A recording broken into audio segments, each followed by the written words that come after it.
Hello friends, welcome to my YouTube channel biology 2.0। आज हम पढ़ने वाले हैं क्रैब साइकिल या फिर ट्राई कार्बोक्सिलिक एसिड साइकिल। तो दोस्तों, वीडियो शुरू करने से पहले प्लीज़ सब्सक्राइब कर दें और वीडियो को एंड तक ज़रूर देखें।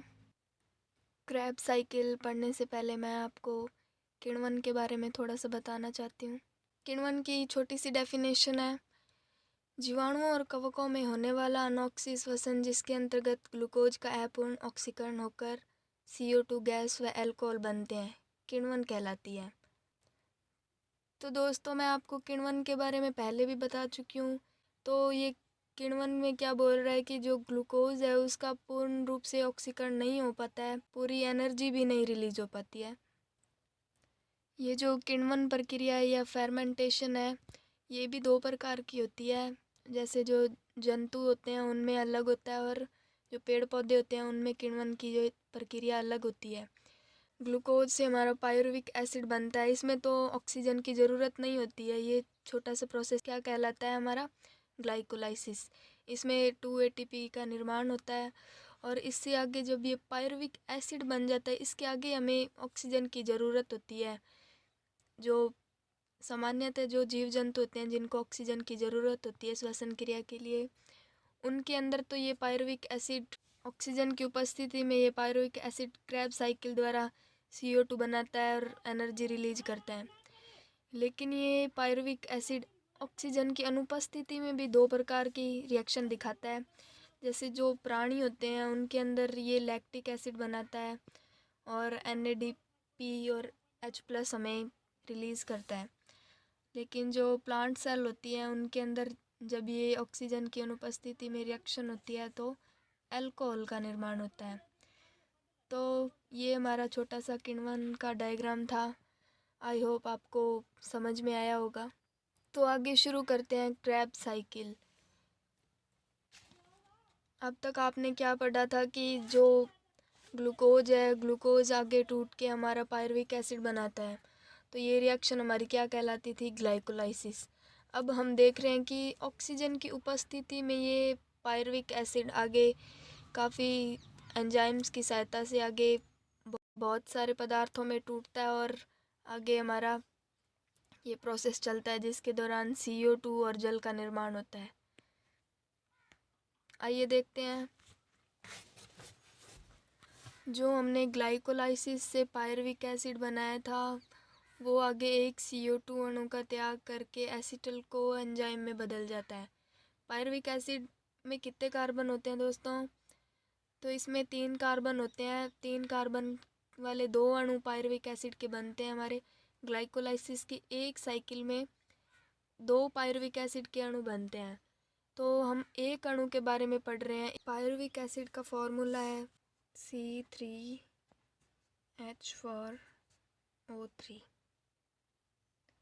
तो ये हमारा पायरुविक एसिड है। पायरुविक एसिड के एक अणु के अंदर C3H4O3 है, यानी कि 3 कार्बन है एक अणु के अंदर। जब ये CO2 का त्याग करता है तो 2 कार्बन वाला एसिटल को एंजाइम बन जाता है। और ये प्रक्रिया कौन से एंजाइम की उपस्थिति में होती है? Pyruvic dehydrogenase. और यहाँ पे एक NADH2 का अणु भी मुक्त होता है। फिर ये आगे एसिटल को एंजाइम सिट्रेज सिंथेटेज एंजाइम की उपस्थिति में एक जल के अणु का उपयोग करके सिट्रिक एसिड बनाता है। सिट्रिक एसिड कितने कार्बन वाला है? 6 कार्बन वाला। तो दोस्तों, आप सोच रहे होंगे कि ये सिट्रिक एसिड में 6 कार्बन कहाँ से आए हैं। तो देखो, ये जो एसिटल को एंजाइम है 2 कार्बन वाला, ये ऑक्सैलो एसिटिक एसिड है 4 कार्बन वाला। ये दोनों मिल के एसिटल को एंजाइम ऑक्सैलो एसिटिक एसिड के साथ मिल के 6 कार्बन वाला सिट्रिक एसिड बनाता है। और ये सिट्रिक एसिड है जो हमारा प्रथम उत्पाद बनता है क्रैब साइकिल का। तो आगे ये एकोनिटेज एंजाइम की उपस्थिति में सिस एकोनिटिक एसिड में बदल जाता है। फिर ये आगे एक जल के अणु का उपयोग करके एकोनिटेज एंजाइम की उपस्थिति में आइसोसिट्रिक एसिड में बदल जाता है। आइसोसिट्रिक एसिड एक NADP अणु का निर्माण करता है हमारे आइसोसिट्रिक डीहाइड्रोजिनेज एंजाइम की उपस्थिति में ये आगे इस एंजाइम की उपस्थिति में ऑक्सैलोसक्सिनिक एसिड में बदलता है, जो आगे जाके एक CO2 का अणु त्याग करता है।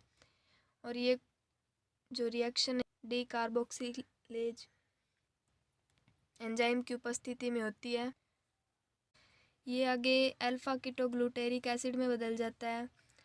अल्फा कीटोग्लूटेरिक एसिड 5 कार्बन वाला है, क्योंकि यहाँ पे एक कार्बन का अणु बाहर निकल चुका है। तो ये आगे इसमें कोएंजाइम प्रवेश करता है और NAD यहाँ पे NADH2 में बदलती है और एक CO2 का अणु बाहर निकलता है। ये प्रक्रिया अल्फा कीटोग्लूटेरिक डीहाइड्रोजिनेज एंजाइम की उपस्थिति में होती है। यहाँ पे भी एक CO2 का अणु बाहर निकल गया है। इस कारण यह 4 कार्बन वाला सक्सिनिल कोएंजाइम बनाता है।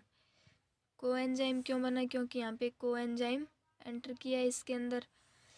तो ये सक्सिनिल कोएंजाइम 4 कार्बन वाला है। जब ये आगे सक्सिनिक थायोकाइनेज एंजाइम की उपस्थिति में एक कोएंजाइम का अणु बाहर त्यागता है और एक जल के अणु का त्याग करता है, और साथ में GDP से एक GTP का अणु बनाता है। ये आगे सक्सिनिक एसिड में बदल जाता है। सक्सिनिक एसिड भी 4 कार्बन वाला अणु है। ये 4 कार्बन वाला अणु आगे सक्सिनिक डीहाइड्रोजिनेज एंजाइम की उपस्थिति में FAD से FADH2 बनाता है और फ्यूमेरिक एसिड में बदल जाता है।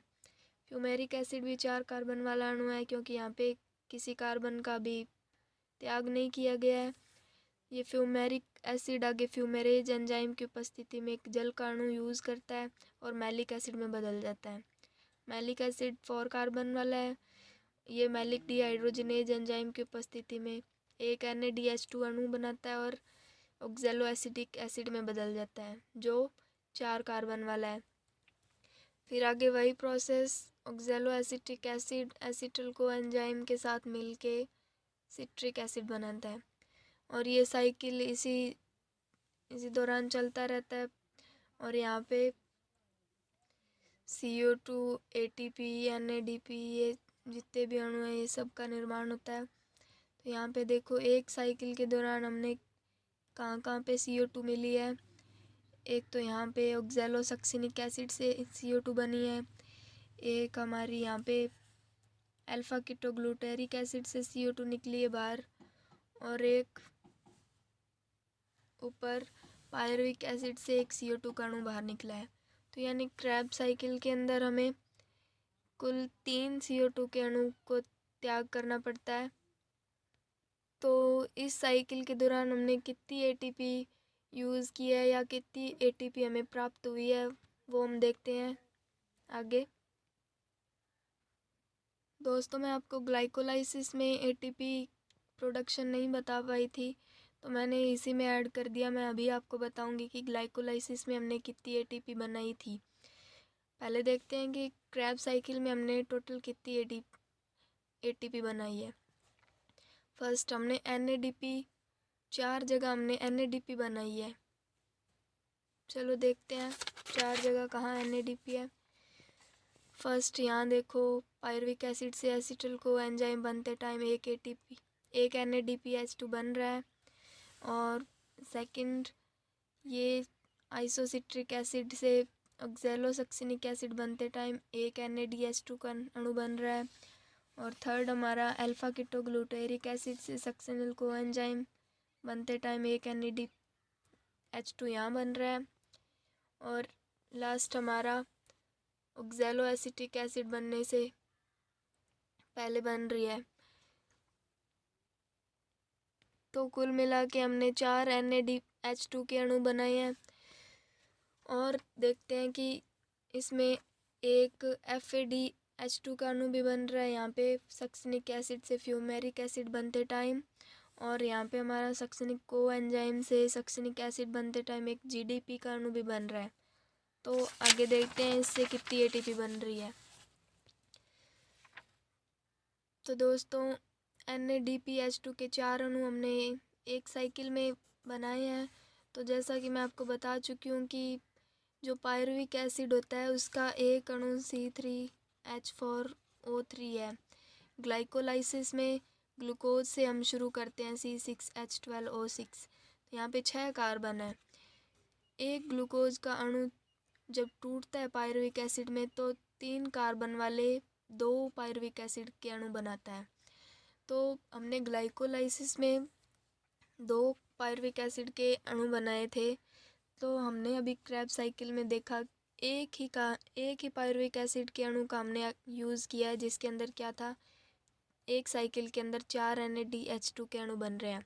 तो अगर हम 2 में देखेंगे, 2 साइकिल चलेंगे, 2 पायरुविक एसिड का देखेंगे तो कितने बनेंगे, 24 ATP के अणु बनेंगे। 24 ATP कहाँ से आया है, तो मैं आपको बता देती हूँ दोस्तों कि एक NADP का जो अणु होता है उससे हमें 3 ATP ऊर्जा प्राप्त होती है। तो उस हिसाब से देख लो, 4 यानी 4 × 2 यानी 8 NADH2 के अणु ये हो गए, और एक अणु से हमें 3 ATP प्राप्त हो रही है। तो 8 को 3 से मल्टीप्लाई कर लो, 24 ATP हमें ऊर्जा प्राप्त होगी NADH2 के। और आगे एक अणु हमने FADH2 का भी बनाया था एक साइकिल से। तो अगर 2 में देखेंगे तो कितने बनेंगे, 4 ATP, क्योंकि एक FADH2 का अणु होता है उससे 2 ATP के अणु बनते हैं। तो 2 बन रहे हैं तो हम 2 साइकिल में 2 FAD के अणु होंगे, 2 से हमें क्या बनेगी, 4 ATP ऊर्जा। एक GTP बन रहा था हमारा, तो एक GTP को 2 साइकिल में लेंगे तो 2 GTP बनेंगे, और एक GTP बराबर 1 ATP ही होता है। तो इस दौरान 2 GTP से ये 2 ATP GTP से प्राप्त हुए हैं, और FADH2 से 4 ATP और 24 NADH2 से। तो टोटल हमारी कितनी होगी, 30 ATP। और ये 30 ATP हमें सिर्फ़ और सिर्फ क्रेब्स साइकिल से प्राप्त हुई है। लेकिन अभी ग्लाइकोलाइसिस में भी हमने कुछ एनर्जी रिलीज़ की थी, उसका भी देख लेते हैं।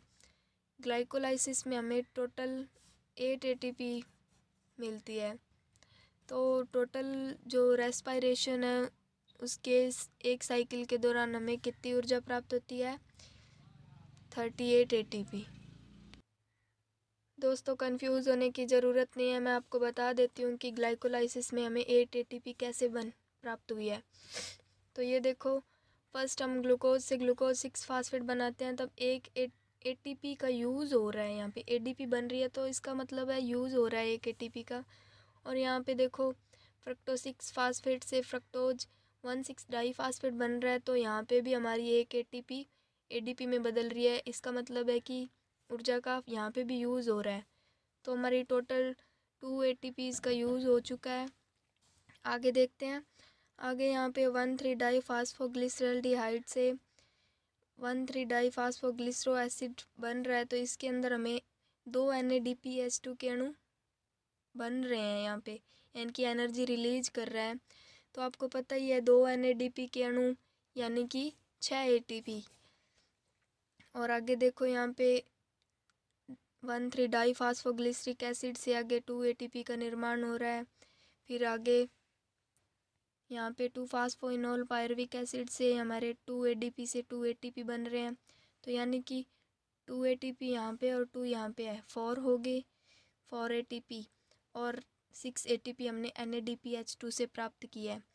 लेकिन 2 ATP यहाँ पे हमारी यूज़ भी तो हो रही है, तो यहाँ पे जो 4 ATP हमारी उनमें से 2 माइनस कर देंगे, तो 6 ATP हमें NADP से प्राप्त हुई है वो, और 2 ATP हमें यहाँ से प्राप्त हुई वो। टोटल कितनी हुई, 8 ATP। तो इस प्रकार रेस्पायरेशन में हमें 38 ATP अणु प्राप्त होते हैं, और इसी प्रकार हमारा जो ये एनर्जी प्राप्त करने का साइकिल था ये पूरा हुआ। आज हमारा रेस्पायरेशन का ये टॉपिक भी कंप्लीट हुआ। तो दोस्तों कैसी लगी वीडियो, अगर वीडियो अच्छी लगी हो तो प्लीज़ लाइक और शेयर करना ना भूलें। तो मिलते हैं नेक्स्ट क्लास में। थैंक यू दोस्तों।